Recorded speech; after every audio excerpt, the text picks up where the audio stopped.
اٹھ فریدا ستیا تے میلا ویکھن جا، اٹھ فریدا ستیا تے میلا ویکھن جا، وت کوئی بخشیا مل جاوے تے تو ہی بخشیا جا۔ تو پتہ نہیں کس کے صدقے سے اللہ رحمتوں کا نزول فرماتا ہے۔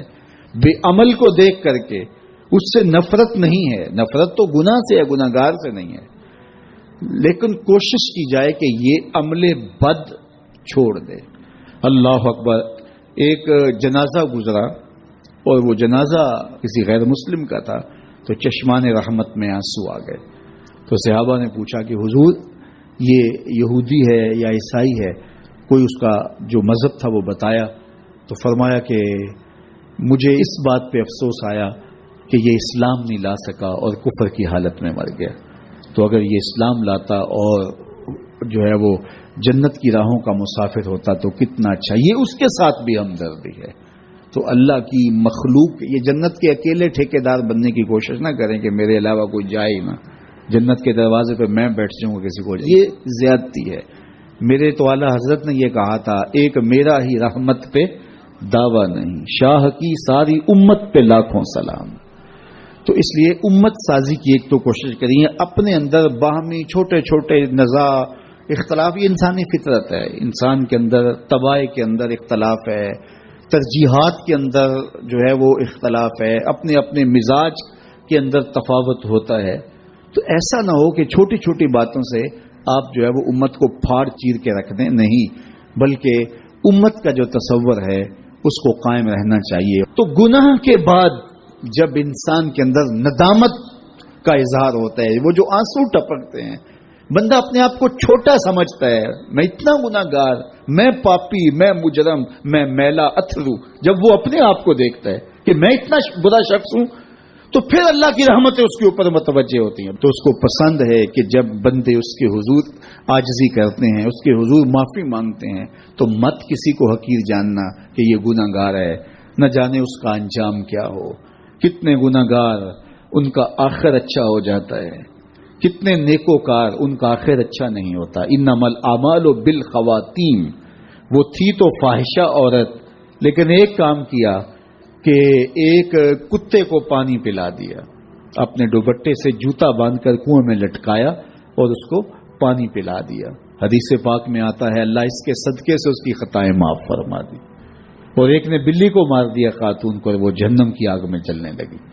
اس لیے کون کس کا انجام کیا ہوتا ہے؟ ہمارے بزرگ فرماتے ہیں کہ بچے سے پیار کرو کہ اس کے گناہ کم ہیں، اور بڑے سے پیار کرو اس کی نیکیاں زیادہ ہیں، اس کی نیکیاں زیادہ ہیں۔ چھوٹے سے اس لیے پیار کہ اس کے گناہ کم ہوں گے، اور بڑے سے اس لیے پیار کہ اس کی نیکیاں زیادہ ہوں گی۔ اور اسی طرح جو ہے وہ خیال کرو کہ ہو سکتا ہے اس کا انجام بخیر ہو جائے اور اس کا آخر کتنا خوبصورت ہو۔ تو مت کسی کو حقیر جانیے گا، ایک میرا ہی رحمت پہ دعویٰ نہیں، شاہ کی ساری امت پہ لاکھوں سلام۔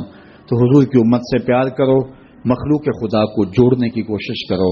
اور آقا کریم علیہ الصلوۃ والسلام نے یہ جو امت کا تصور دیا اور کہاں کہاں سے لا کے کہاں کہاں کے افراد کو ایک گروہ میں، ایک جماعت میں اور ایک امت کے اندر پرویا، ایک لڑی کے اندر پرویا، اس امت کو امت ہی رہنے دیا جائے۔ اللہ مجھے آپ کو اپنی پناہوں کا حصار عطا کرے۔ وہ ایک گناہگار بنی اسرائیل کی اس کی کہانی موجود ہے کہ وہ آیا اور نیکوکار سے اس نے کوئی بات کی تو اس نے اس کو جھٹک دیا، اور وہ اتنا نیکوکار تھا جب وہ چلتا تھا تو بادل اس کے اوپر سایہ کرتا تھا، اللہ نے اس کو اتنا نوازا ہوا تھا۔ لیکن گناہگار کو دیکھ کر کے اس کے اندر نفرت کے جذبات پیدا ہوئے، اس نے کہا میرے سے بات نہ کر، پیچھے ہٹ جا۔ اللہ اکبر۔ تو وہ بیچارہ بڑا رویا کہ مالک میں اتنا گناہگار ہوں کہ تیرے پاک بندے مجھے اپنے پاس بٹھانے کے لیے بھی تیار نہیں۔ دل ٹوٹا، شکستگی پیدا ہوئی، کہا لیکن مالک تیری مرضی، اور واپس پلٹا۔ لیکن جب واپس پلٹا تو وہ بادل کا سایہ جو اس نیکوکار پہ تھا، وہ سایہ اس گناہگار کے سر پہ آ گیا۔ تو وہ کرم نوازی جس پہ فرما دے، اس کے سارے بندے ہیں۔ تو اللہ کو جو ہے وہ تکبر کی نیکی نہیں، وہ گناہ جس کے بعد عجز پیدا ہو، اللہ کو وہ پسند ہے۔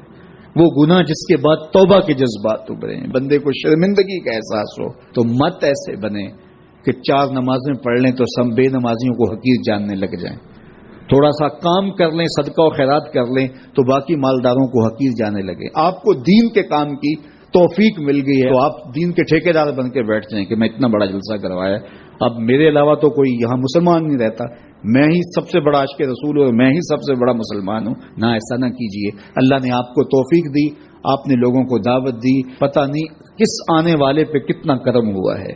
یہ تو ان کی رحمتیں ہیں، وہ جس پہ چاہے جیسے چاہیں برس جائیں۔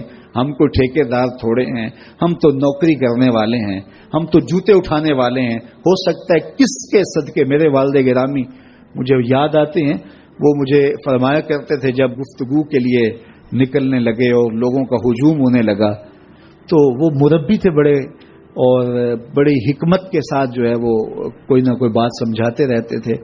تو ایک دن فرمانے لگے کہ ایک خطیب تھا، بظاہر اچھا کتاب کرتا لیکن اندر سے وہ کتنا اچھا نہیں تھا۔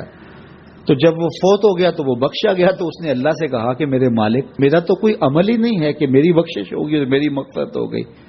تو فرمایا کہ ہاں ہم تجھے جانتے ہیں، لیکن ایک دن تو کہیں واز کر رہا تھا، میرا ایک بندہ بیٹھا تھا، اس کو پسند آ گیا، میں نے اس کے صدقے تیری مغفرت فرمائی۔